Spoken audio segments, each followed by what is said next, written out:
আজ লোকসভায় স্পিকারের বিরুদ্ধে অনাস্থা প্রস্তাব। স্পিকার ওম বিড়লা পক্ষপাতদুষ্ট অভিযোগ তুলে অনাস্থা পেশ করবে বিরোধীরা। কংগ্রেসের 3 সাংসদ প্রস্তাব পেশ করবেন। লোকসভা সচিবালয় সূত্রে খবর, 10 ঘন্টা ধরে অনাস্থা আলোচনা করবে। স্পিকারের বিরুদ্ধে অনাস্থায় প্রয়োজনে 272টি ভোট।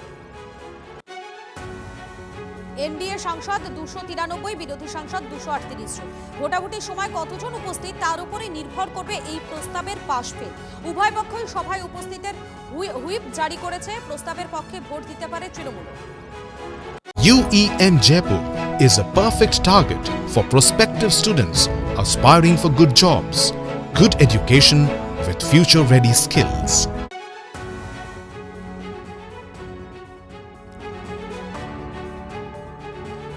জ্যোতির্ময় রয়েছেন আমাদের প্রতিনিধি আমাদের সঙ্গে। জ্যোতির্ময়, আজ লোকসভায় স্পিকারের বিরুদ্ধে অনাস্থা প্রস্তাব। দেখো, এই বিষয়ে আগেই বিরোধী দলগুলির সিদ্ধান্ত হয়ে গিয়েছে স্পিকারের বিরুদ্ধে পক্ষপাতিত্বের অভিযোগ, এবং সেই পক্ষপাতিত্বের অভিযোগের ভিত্তিতে কংগ্রেসের উদ্যোগে এই অনাস্থা প্রস্তাব আনা হয়েছে। সব থেকে যে বিষয়টি তাৎপর্যপূর্ণ তা হচ্ছে যে তৃণমূল কংগ্রেস তারা আগে সিদ্ধান্ত নিয়েছিল যে কোনোভাবেই তারা এই অনাস্থা প্রস্তাবে স্বাক্ষর করবে না, কারণ তাদের সঙ্গে আগে থেকে কোনো আলোচনা করা হয়নি।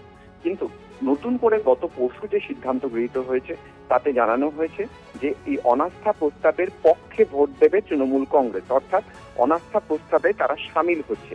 কিন্তু যে বিষয়টি দেখা তা হচ্ছে তৃণমূল কংগ্রেসের কতজন সাংসদ উপস্থিত থাকে। অপর দিক থেকে যেদিকে আমাদের নজর থাকছে তা হচ্ছে কোনোভাবেই সংখ্যাধিক্য নেই বিরোধীদের কাছে। মূলত একটি স্টেটমেন্ট এক্ষেত্রে দেওয়া যে স্পিকার তিনি তার দায়িত্ব নিরপেক্ষভাবে পালন করছেন না, এই রাজনৈতিক ন্যারেটিভটা তৈরি করাই এই মুহূর্তে বিরোধীদের কাছে সব থেকে বড় লক্ষ্য, এবং সেই কাজটাই তারা করতে চাইছে। ধন্যবাদ তোমাকে।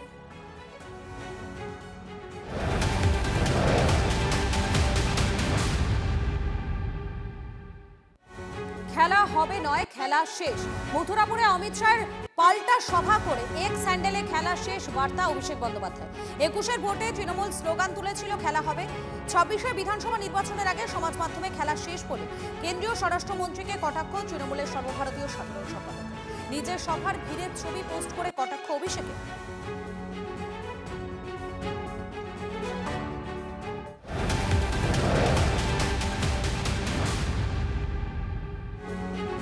বিধানসভা ভোটের আগে এবারে সিভিক ভলান্টিয়ারদের বদলির বিজ্ঞপ্তি জারি করলো ভবানী ভবন। 3 মহিলা সিভিক ভলান্টিয়ারকে বদলির নির্দেশিকা জারি আইজি অর্গানাইজেশনের। সিভিক ভলান্টিয়ারদের এরকম নির্দেশিকা জারি করে বদলির ঘটনা মনে করতে পারছে না প্রশাসনিক মহল।